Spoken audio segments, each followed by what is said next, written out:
പത്തരമാറ്റ സീരിയലിന്റെ ഇന്നത്തെ full episode review ആണ് പറയുന്നത്. അങ്ങനെ നയനയുടെ കാര്യം ഓർത്തുകൊണ്ട് തന്നെ ദേവയാനിക്ക് ആകെ ടെൻഷനായിരിക്കും. അതുകൊണ്ട് തന്നെ നറുക്കിടാൻ ഓർത്ത് നിൽക്കായിരിക്കും ദേവയാനി. എന്നിട്ട് ഒരു പേപ്പർ എടുത്തുകൊണ്ട് തന്നെ അതിൽ നയനാണ് എനിക്ക് കരൾ തന്നത് എന്ന് എഴുതും. മറ്റൊരു പേപ്പർ എടുത്തുകൊണ്ട് തന്നെ നയനല്ലേ എനിക്ക് കരൾ തന്നത് എന്നും എഴുതും. എന്നിട്ട് ദേവയാനി ഓർക്കുന്നുണ്ട്, 2 ഓപ്ഷൻ പോരാ, 2 കൂടി വേണമെന്ന് പറഞ്ഞ് 2 ഓപ്ഷൻ കൂടി എഴുതിയിട്ടാണ്. ഒരു പേപ്പറിൽ എഴുതുന്നുണ്ട്, നയനയ്ക്ക് എന്നെ ഒരുപാട് ഇഷ്ടമാണ്, അതുകൊണ്ട് എനിക്ക് തന്ന സ്നേഹ സമ്മാനമാണ് കരൾ എന്ന് എഴുതിയിടും. മറ്റൊരു പേപ്പർ എടുത്തുകൊണ്ട് തന്നെ എൻ്റെ മരുമകൾക്ക് എന്നെ ഒട്ടും ഇഷ്ടമല്ല, അതുകൊണ്ട് അവളല്ല കരൾ തന്നത് എന്നും എഴുതും. എന്നിട്ട് അതെല്ലാം വായിച്ചു നോക്കിയതിന് ശേഷം മടക്കിയിട്ടൊരു ടിന്നിലേക്ക് ഇടും. എന്നിട്ടത് വിഘ്നേശ്വരൻ്റെ മുന്നിൽ കൊണ്ടുപോയി വെച്ചതിന് ശേഷം ദേവേനെ ഇങ്ങനെ പ്രാർത്ഥിക്കുന്നുണ്ട്. ഭഗവാനെ, കുറേയൊക്കെ കാര്യങ്ങൾ എനിക്കിപ്പോൾ നന്നായിട്ട് ബോധ്യമായിട്ടുണ്ട്. നീ എന്നെ നേർവഴിക്ക് നയിക്കണേ, ഇനി നീയും കൂടി അതെനിക്കൊന്ന് കാണിച്ചു തരണം എന്നൊക്കെ പറഞ്ഞുകൊണ്ട് പ്രാർത്ഥനയോട് കൂടി തന്നെ ദേവേനെ അതിൽ നിന്നൊരു പേപ്പർ എടുക്കും. എന്നിട്ട് ആ പേപ്പർ എടുത്ത് നോക്കി വായിക്കുന്ന സമയത്തിന് അതിൽ എഴുതിയേക്കുന്നത് എൻ്റെ മരുമകൾക്ക് എന്നെ ഒരുപാട് ഇഷ്ടമാണ്, അതിനായി അവൾ എനിക്ക് തന്ന സ്നേഹ സമ്മാനമാണ് കരൾ എന്നായിരുന്നു. ഇത് വായിക്കുന്നതോടുകൂടെ തന്നെ ദേവയാനിക്ക് ആകെ സങ്കടമായിരിക്കും. ദേവയാനി ഇങ്ങനെ ഭഗവാനോട് പറയുന്നുണ്ട്, ദൈവമേ, നീ എല്ലാം എനിക്ക് കാണിച്ചു തന്നു, എനിക്കിന്ന് തെളിവോട് കൂടി ഒന്ന് ഉറപ്പിക്കണം, അതിന് നീ എൻ്റെ കൂടെ നിൽക്കണം എന്നൊക്കെ പറഞ്ഞ് മനസ്സറിഞ്ഞ് പ്രാർത്ഥിച്ചുകൊണ്ട് തന്നെ ദേവയാനി അവിടെ നിന്ന് അങ്ങ് പോരുകയാണ്. ദേവയാനി അവിടെ നിന്ന് നേരെ ചെല്ലുന്ന അമ്പലത്തിലേക്കായിരിക്കും. അമ്പലത്തിൽ ചെന്നിട്ട് ഇങ്ങനെ പ്രാർത്ഥിക്കുന്നുണ്ട്, ദൈവമേ, ഇന്നത്തോടു കൂടെ തന്നെ എല്ലാം എൻ്റെ മുന്നിൽ തെളിഞ്ഞു വരണം. അങ്ങനെ സംഭവിച്ചിട്ടുണ്ടെങ്കിൽ ഞാൻ ഉദ്ദേശിക്കുന്നത് പോലെയാണ് കാര്യങ്ങൾ നടക്കുന്നതെങ്കിൽ നിന്റെ മുന്നിൽ വന്നത് ഞാൻ ഏത്തമിടും. ദേവേനി പ്രാർത്ഥിച്ചു നിൽക്കുന്ന സമയത്തിന് തിരുമേനി വന്നിട്ട് ചോദിക്കുന്നുണ്ട്, നിങ്ങൾ എന്താ തനിച്ച് വന്നത് എന്ന് ചോദിക്കുന്ന സമയത്തിന് ദേവേനി പറയുന്നത്, എനിക്കിപ്പോൾ കുഴപ്പങ്ങളൊന്നുമില്ല, അതുകൊണ്ട് തന്നെയാണ് ഞാൻ തനിച്ച് വന്നത് എന്ന് പറയും. എന്നിട്ട് തിരുമേനി ദേവയാനോട് ചോദിക്കുന്നുണ്ട്, ഞാൻ അന്ന് അമ്പലത്തിൽ വന്ന സമയത്തിന് തിരുമേനി എന്നോട് പറഞ്ഞിരുന്നു, അച്ഛൻ ഇങ്ങോട്ടേക്ക് വരുന്ന സമയത്തൊക്കെ എൻ്റെയും നയനയുടെയും പേരിൽ മൃത്യുഞ്ജയ ഹോമം നടത്താറുണ്ടെന്നൊക്കെ, അതിപ്പോഴും നടത്താറുണ്ടോ എന്ന് ദേവയാനി ചോദിക്കുന്ന സമയത്തിന് തിരുമേനി പറയുന്നുണ്ട്, അതങ്ങനെ എപ്പോഴും നടത്താൻ പറ്റുന്നതൊന്നുമല്ല മൃത്യുഞ്ജയ ഹോമം, അതിൻ്റെ പകരം പക്കപ്പിറന്നാൾ വരുന്ന സമയത്തും ദേവേൻ്റെയും നയനമോളുടെയും പേരിൽ എപ്പോഴും മൃത്യുഞ്ജയ അർച്ചന നടത്താറുണ്ട്, അതെല്ലാ മാസവും നടത്താറുണ്ട് എന്നൊക്കെ പറയും. എന്നിട്ട് തിരുമേനി പറഞ്ഞു കൊടുക്കുന്നുണ്ട്, നയനമോള് അതൊരു പാവമാണ്, അതിന് ഭയങ്കര ഇഷ്ടമാണ് അമ്മായിയമ്മയെ, ആ പെൺകുട്ടിയുടെ അടുത്ത് ഇപ്പം നല്ല സമയമാണ്, അതിൻ്റെ ജാതകപ്രകാരം അതിനിപ്പോൾ നല്ല സമയമാണ്, അത്രത്തോളം നല്ല സമയം നല്ല കഴിവുള്ളൊരു പെൺകുട്ടി ആ അനന്തപുരി വീട്ടിലേക്ക് മരുമകളായി കയറി വന്നത് നിങ്ങളുടെയൊക്കെ ഭാഗ്യമാണ്, അതുകൊണ്ട് ആ പെൺകുട്ടിയുടെ ജാതകം നല്ലതായത് കൊണ്ട് തന്നെ ആ പെൺകുട്ടിയോട് ചേർന്ന് നിൽക്കുന്നതാണ് നിങ്ങൾക്ക് എല്ലാവർക്കും നല്ലത് എന്നൊക്കെ തിരുമേനി പറഞ്ഞു കൊടുക്കുന്നുണ്ട് ദേവയാനിയോട്. അങ്ങനെ തിരുമേനി അകത്തേക്ക് പോകുന്ന സമയത്ത് തന്നെ ദേവേനി വീണ്ടും പ്രാർത്ഥിക്കുന്നുണ്ട്, ഈശ്വര, ഇന്നത്തോടു കൂടി തന്നെ എല്ലാത്തിനും നീ വ്യക്തമായിട്ട് എനിക്കൊരു ഉത്തരം തരണേ എന്നൊക്കെ പറഞ്ഞ് പ്രാർത്ഥിച്ച് തിരിഞ്ഞു നോക്കുന്ന സമയത്തായിരിക്കൂട്ടോ കനകദുർഗയെ നയനിങ്ങനെ ഓട്ടോയിൽ വന്നിറങ്ങുന്നതായിട്ട് കാണുന്നത്.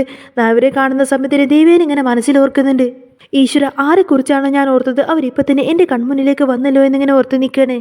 നയനെ കാണുന്ന സമയത്തിന് ദേവയാനിക്ക് ഭയങ്കര സന്തോഷമായിരിക്കും. എന്നാൽ ആ ഒരു സന്തോഷം മനസ്സിലൊതുക്കിക്കൊണ്ട് തന്നെ ദേവയാനി ഇങ്ങനെ മനസ്സിൽ ചിന്തിക്കുന്നുണ്ട്, എല്ലാം എനിക്ക് വ്യക്തമായിട്ട് പൂർണ്ണമായിട്ടും ബോധ്യപ്പെടണം, അതുവരെ ഞാൻ പഴയ ദേവയാനി തന്നെയായിരിക്കും എന്നിങ്ങനെ മനസ്സിനെ പറഞ്ഞ് പഠിപ്പിക്കുകയാണ്. ഇതേ സമയത്ത് തന്നെ നയന കനകദുർഗയോട് ചോദിക്കുന്നുണ്ട്, എല്ലാ പ്രാവശ്യം നമ്മൾ അമ്പലത്തിലേക്ക് വരുന്ന സമയത്തൊക്കെ ഇവിടെ വെച്ച് അമ്മയെ കാണുന്നുണ്ടല്ലേ എന്ന് ചോദിക്കും. നയനെ പറയുന്നത്, ഞാൻ എത്രത്തോളം അമ്മയെ പറ്റി ചിന്തിക്കുന്നുണ്ട്, അതുകൊണ്ടായിരിക്കും എല്ലാ പ്രാവശ്യം അമ്മ എൻ്റെ കൺമുന്നിലേക്ക് എത്തുന്നത് എന്നൊക്കെ പറയും. അങ്ങനെ ഇവർ രണ്ടുപേരും അമ്പലത്തിലേക്ക് കയറി വരുന്ന സമയത്തിന് ദേവയാനി അവരൊന്നും മൈൻഡ് പോലും ചെയ്യാതെ അങ്ങോട്ടേക്ക് നടന്നു പോവാണ്. ആ സമയത്തിന് നയനെ ചോദിക്കുന്നുണ്ട്, അമ്മയെ മറ്റുള്ളവരെ ബോധ്യപ്പെടുത്താനെങ്കിലും അമ്മയ്ക്ക് എന്നോടൊന്ന് മൈൻഡ് ചെയ്തൂടെ എന്ന് ചോദിക്കും. അപ്പോൾ ദേവയാനി ദേഷ്യപ്പെട്ടുകൊണ്ട് തന്നെ ചോദിക്കുന്നത്, അങ്ങനെ കാണിക്കാൻ വേണ്ടിയിട്ട് ഇവിടെ എന്താ ഒരുപാട് കാഴ്ചക്കാരുണ്ടോ എന്ന് ചോദിക്കും. എന്നാൽ ഇത് കേൾക്കുന്ന സമയത്തിന് നയനക്ക് സങ്കടമായിരിക്കും. എന്നിട്ട് ചോദിക്കുന്നുണ്ട്, അമ്മക്ക് സുഖമാണോ എന്ന് ചോദിക്കും. ദേവേനി പറഞ്ഞിട്ട്, സുഖമില്ലെങ്കിൽ പിന്നെ ഞാൻ ഒറ്റയ്ക്ക് ഇങ്ങനെ അമ്പലത്തിലേക്കൊക്കെ വരുമോ? എല്ലാത്തിനും ദേവേനി ഇങ്ങനെ തർക്കത്തിനും പറയുന്ന സമയത്തിനെ കനകദുർഗ പറയുന്നത്, അതെ, ഞങ്ങൾ ഇങ്ങോട്ടേക്ക് വന്നുകൊണ്ടിരുന്ന സമയത്ത് ദേവേനെ കുറിച്ച് സംസാരിച്ചു കൊണ്ടാണ് കേട്ടോ വന്നത് എന്നൊക്കെ പറയും. അപ്പോൾ ദേവേനി പറഞ്ഞിട്ട്, ഞാൻ നിങ്ങളെക്കുറിച്ച് ചിന്തിക്കാറുമില്ല, ഓർക്കാറില്ല, എന്നിട്ട് പോലും നിങ്ങൾ എൻ്റെ കൺമുന്നിൽ വന്ന് പെടുവാണല്ലോ, ഷോ ഇതെന്തൊരു കഷ്ടം എന്നൊക്കെ പറഞ്ഞുകൊണ്ടതിന് ദേവേനെ ദേഷ്യപ്പെട്ട് അവിടെ നിന്നങ്ങ് പോകുന്ന സമയത്തിന് സങ്കടത്തോട് ഇങ്ങനെ നോക്കി നിൽക്കായിരിക്കട്ടെ നയന. എന്നാൽ ദേഷ്യപ്പെട്ട് മോശ രീതിയിൽ അവരോട് സംസാരിച്ച് അവിടെ നിന്നങ്ങ് പോകുന്ന സമയത്തിന് ദേവേനക്ക് പോലും ഭയങ്കര വിഷമമായിരിക്കട്ടോ. എന്നിട്ട് വിഷമത്തോട് അവരെങ്ങനെ തിരിഞ്ഞു നോക്കുന്ന സമയത്തിന് അത് നയനെ കാണുന്നുണ്ട്. ഈ സമയത്തിന് കനകദുർഗ നയനെ ആശ്വസിപ്പിച്ചുകൊണ്ട് തന്നെ പറഞ്ഞിട്ട്, മോള് വിഷമിക്കൊന്നും വേണ്ട, മോളുടെ വിഷമങ്ങളെല്ലാം തന്നെ ഭഗവാനോട് പറഞ്ഞാൽ മതി, ദൈവം എല്ലാത്തിനും ഒരു പരിഹാരം കാണിച്ചു തരുമെന്നൊക്കെ പറഞ്ഞുകൊണ്ട് തന്നെ നയനെ വിളിച്ചുകൊണ്ട് കനകദുർഗ നേരെ അമ്പലത്തിലേക്ക് കയറിപ്പോവും. പിന്നീട് കാണിക്കുന്ന ദേവേനെ അവിടെ നിന്ന് നേരെ പോകുന്നത് ഹോസ്പിറ്റലിലേക്കായിരിക്കും. എന്നിട്ട് ദേവേനെ ജോലി വാങ്ങിച്ചു കൊടുത്ത ഒരു നഴ്സിനെ വിളിച്ചിരുത്തിക്കൊണ്ട് തന്നെ പറയുന്നുണ്ട്, അതെ, നിനക്ക് ഈ ഹോസ്പിറ്റലിൽ ജോലി വാങ്ങിച്ചു തന്നത് ഞാനാണ്, ആ ഒരു അവകാശം വെച്ച് ഞാൻ നിന്നോട് ചോദിക്കൊന്നുമല്ല, ഞാൻ ചോദിക്കാൻ പോകുന്നത് എന്താണെന്ന് നിനക്കറിയാലോ, അതുകൊണ്ട് അതിനുള്ള ഉത്തരം എനിക്ക് കിട്ടണമെന്നൊക്കെ പറയാനേ. അപ്പോഴേ നേഴ്സ് പറയുന്നുണ്ട്, മാനേജ്മെൻറ്റ് സമ്മതിക്കാതെ എനിക്കൊന്നും അങ്ങ് തുറന്നു പറയാൻ പറ്റില്ല എന്ന് പറയും. അങ്ങനെ തിരിച്ചും മറിച്ചും കുറേ അധികം ദേവയാനി ഇങ്ങനെ വീണ്ടും വീണ്ടും ആ നഴ്സിനോട് ചോദിക്കുന്ന സമയത്തൊന്നും നഴ്സ് വിട്ടു പറയുന്നില്ല കേട്ടോ. എന്നിട്ട് നഴ്സ് അവിടെ നിന്നങ്ങ് പോവാൻ നോക്കുന്ന സമയത്തിന് ദേവയാനി പറയുന്നുണ്ട്, അതെ, എനിക്കറിയാം, എൻ്റെ മരുമകളാണ് എന്നെ കരൾ തന്ന് സഹായിച്ചത് എന്ന് എനിക്കറിയാം. എനിക്ക് ബ്ലഡ് തന്നും എനിക്ക് കരൾ തന്നൊക്കെ സഹായിച്ചത് എൻ്റെ മരുമകളാണ് എന്ന സത്യം എനിക്കറിയാമെന്ന് പറയാണ്. എന്നിട്ട് പോലും ഈ കാര്യങ്ങളൊന്നും തന്നെ ആരും എന്നോട് തുറന്നു പറയുന്നില്ല. ഇതല്ലേ സത്യമെന്ന് ചോദിക്കും. എന്നാൽ പെട്ടെന്ന് ഇതെല്ലാം കേൾക്കുന്ന സമയത്ത് തന്നെ നഴ്സിന് പോലും ഒരു ഞെട്ടലായിരിക്കും. എന്നിട്ട് പറയുന്നുണ്ട്, ഇത്രത്തോളം സത്യങ്ങൾ മാഡം അറിഞ്ഞ സ്ഥിതിക്ക് ഇനി ഞാനായിട്ട് ഇതൊന്നും മറച്ചു വെക്കുന്നില്ല. അതൊരു പാവം പെൺകുട്ടിയാണ്, നയന തന്നെയാണ് ഇതെല്ലാം ചെയ്തത് എന്ന് പറയും. അപ്പോഴേക്കും ദേവേനിക്ക് ഭയങ്കര സങ്കടം വരുന്നിട്ട് ദേവേനി പറയുന്നുണ്ട്, അതെ എനിക്കറിയാം, ഞാൻ മരണത്തിലേക്ക് പോയിക്കൊണ്ടിരിക്കുന്ന സമയത്ത് അവളാണ് എന്നെ പിടിച്ചു വലിച്ച് ജീവിതത്തിലേക്ക് കയറ്റി കൊണ്ടുവന്നതെന്ന് എനിക്കറിയാം. എന്നിട്ട് പോലും എല്ലാവരും എന്നിൽ നിന്ന് എല്ലാം മറച്ചു വെച്ചു. എൻ്റെ ഭർത്താവും എൻ്റെ മകനും എല്ലാവരും എന്നോട് നുണ പറഞ്ഞു. ഇതൊരിക്കലും എനിക്ക് സഹിക്കാൻ പറ്റുന്നില്ല. എന്താണെങ്കിലും ഞാനും അവളും തമ്മിലുള്ള ആ ഒരു സമരത്തിൽ ഞാൻ അങ്ങ് തോറ്റുപോയി. ഇനി മുതൽ ഞാൻ എന്നും തോറ്റുകൊണ്ടിരിക്കും. അവളുടെ മുന്നിൽ ഞാൻ എന്നും താഴ്ന്നു തന്നെയായിരിക്കും ഇരിക്കുന്നത്. ഇനി ഒരിക്കലും ഞാൻ എൻ്റെ നയനമോളെ വേദനിപ്പിക്കില്ല എന്നൊക്കെ പറഞ്ഞ് ഭയങ്കര സങ്കടത്തോടെ ഇങ്ങനെ സംസാരിക്കാട്ടോ ദേവയാനി. ആദ്യം ദേവയാനി ആ ഒരു പെൺകുട്ടിയോട് സത്യം പറയാൻ വേണ്ടിയിട്ട് കുറേ അധികം പൈസ കൊടുക്കാമെന്ന് പറഞ്ഞിരുന്നു. 50,000 രൂപ ഓഫർ ചെയ്തിട്ട് പോലും ആ ഒരു പെൺകുട്ടി ഒന്നും തന്നെ തുറന്നു പറഞ്ഞിരുന്നില്ല. എന്നാൽ സത്യമെല്ലാം മനസ്സിലാക്കിയതിന് ശേഷം ദേവേനെ ആ ഒരു പൈസ ആ ഒരു പെൺകുട്ടിയുടെ കയ്യിൽ കൊടുത്തുകൊണ്ട് തന്നെ പറയുന്നുണ്ട്, ഏതായാലും ഞാൻ പൈസ തരാമെന്ന് പറഞ്ഞിട്ട് പോലും നീ പറഞ്ഞില്ല, എങ്കിലും ഈ പൈസ ഞാൻ നിനക്ക് തരികയാണ്. ഇതൊരു നല്ല കാര്യത്തിന് വേണ്ടിയിട്ടാണ് ഞാനിത് തരുന്നത്. കാരണം ഈ സത്യമെല്ലാം തന്നെ ഞാൻ അറിഞ്ഞു എന്ന കാര്യം നീ ആരോടും പറയരുത്. ഇതിനി എൻ്റെ മനസ്സിൽ തന്നെ ഇരിക്കട്ടെ. ഈ കാര്യം നീ ആയിട്ട് ഇനി ആരെയും അറിയിക്കാനൊന്നും പോവരുത്. അതിന് വേണ്ടിയിട്ടാണ് ഈ പൈസ എന്നൊക്കെ പറഞ്ഞുകൊണ്ട് തന്നെ ദേവേനെ ആ ഒരു 50,000 രൂപ എടുത്തിട്ട് ആ ഒരു പെൺകുട്ടിക്ക് കൊടുക്കും. ദേവേനി ഈ ഒരു സത്യമെല്ലാം മനസ്സിലാക്കിയത് കൊണ്ട് തന്നെ പിന്നീട് ദേവേനി ഇതൊന്നും തന്നെ ആരോടും തുറന്നു പറയുന്നില്ല കേട്ടോ. ദേവേനി ഇങ്ങനെ പറഞ്ഞിട്ട്, ഈശ്വര ഞാൻ നിന്റെ മുന്നിലേക്ക് വരുവാണ്, എൻ്റെ തെറ്റുകളെല്ലാം ഏറ്റു പറയാനെന്നൊക്കെ പറയും. ദേവേനി അവിടെ നിന്ന് നേരെ അമ്പലത്തിലേക്ക് പോയിക്കൊണ്ട് തന്നെ ഇങ്ങനെ പ്രാർത്ഥിക്കുന്നത്, ഈശ്വര ഞാൻ ചെയ്തതെല്ലാം തന്നെ തെറ്റായിരുന്നു, നീ എന്നോട് പൊറുക്കണം. എന്നിട്ട് ദേവേനി ഇങ്ങനെ ഏത്തമിട്ട് തൊഴുതുന്നുണ്ട്. എന്നാൽ ഇതെല്ലാം കണ്ടുകൊണ്ട് തന്നെ തിരുമേനി അങ്ങോട്ടേക്ക് ഇറങ്ങി വരും. ആഹാ ഇതെന്താ വീണ്ടും വന്നോ, അമ്പലം അടക്കാറായല്ലോ, മുഖത്തെന്താ ഒരു വിഷമം പോലെ എന്നൊക്കെ ചോദിക്കും. അപ്പോൾ ദേവേനി ചോദിക്കുന്നുണ്ട്, അതിനുശേഷം വീണ്ടും നയന ഇവിടെ വന്നിരുന്നോ എന്ന് ചോദിക്കുന്ന സമയത്തിന് തിരുമേനി പറയുന്നുണ്ട്, ആ ദേവേനി വന്നിട്ട് പോയതിന് ശേഷം ഉടനെ തന്നെ നയന ഇവിടെ വന്നിരുന്നു. അവരുടനെ പോയെന്ന് ചോദിക്കുന്ന സമയത്തിന് ഇല്ല, അവർ കുറച്ച് നേരം കഴിഞ്ഞിട്ടാണ് പോയത്. ആ കുട്ടിക്ക് എന്തോ ഒരു വിഷമമുണ്ട്.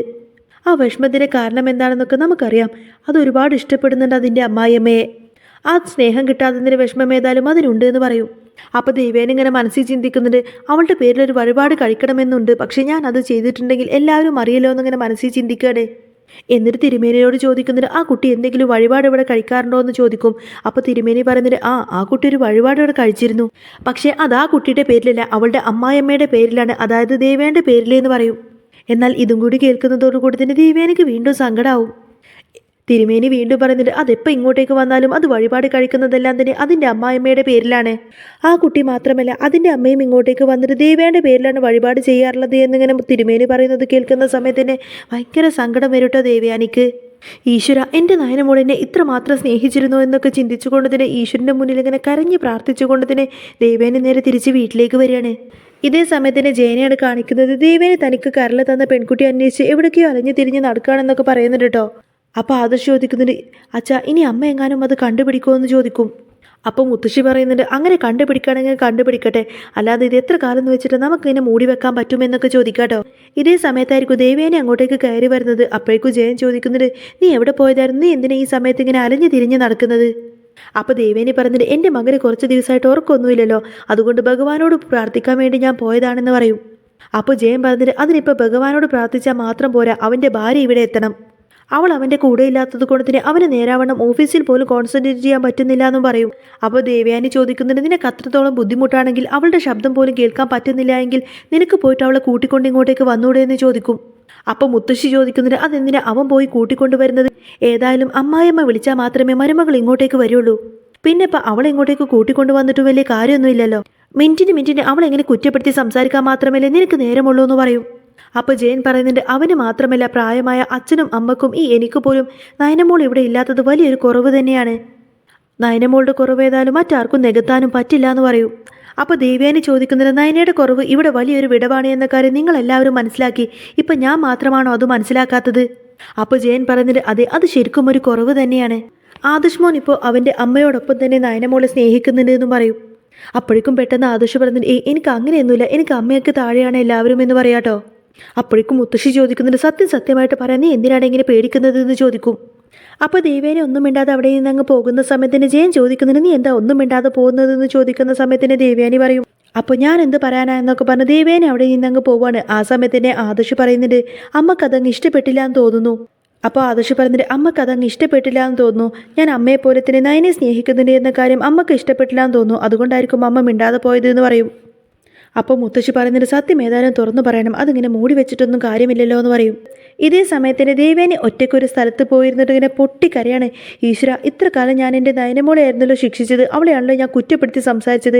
ഇത്ര കാലം ഞാൻ വെറുത്തിരുന്ന നയനമോൾ തന്നെയാണല്ലോ എൻ്റെ ജീവൻ പോലും രക്ഷിച്ചത് എന്നൊക്കെ ചിന്തിച്ചുകൊണ്ട് തന്നെ ഭയങ്കര കുറ്റബോധത്തോടെ ഇങ്ങനെ ഏങ്ങലടിച്ച് കരയുന്ന ദേവേനെ കാണിച്ചുകൊണ്ടാണ് കേട്ടോ എപ്പിസോഡ് പൂർണ്ണമാവുന്നത്. അപ്പോൾ നിങ്ങൾക്ക് ഈ ഒരു ചാനൽ ഇഷ്ടമായി എന്നുണ്ടെങ്കിൽ എന്നും ഇതേപോലത്തെ റിവ്യൂസൊക്കെ കേൾക്കാൻ താല്പര്യമുണ്ടെങ്കിൽ തീർച്ചയായിട്ടും നിങ്ങൾ എൻ്റെ ചാനൽ സബ്സ്ക്രൈബ് ചെയ്ത് സപ്പോർട്ട് ചെയ്യാൻ മറക്കല്ലേ.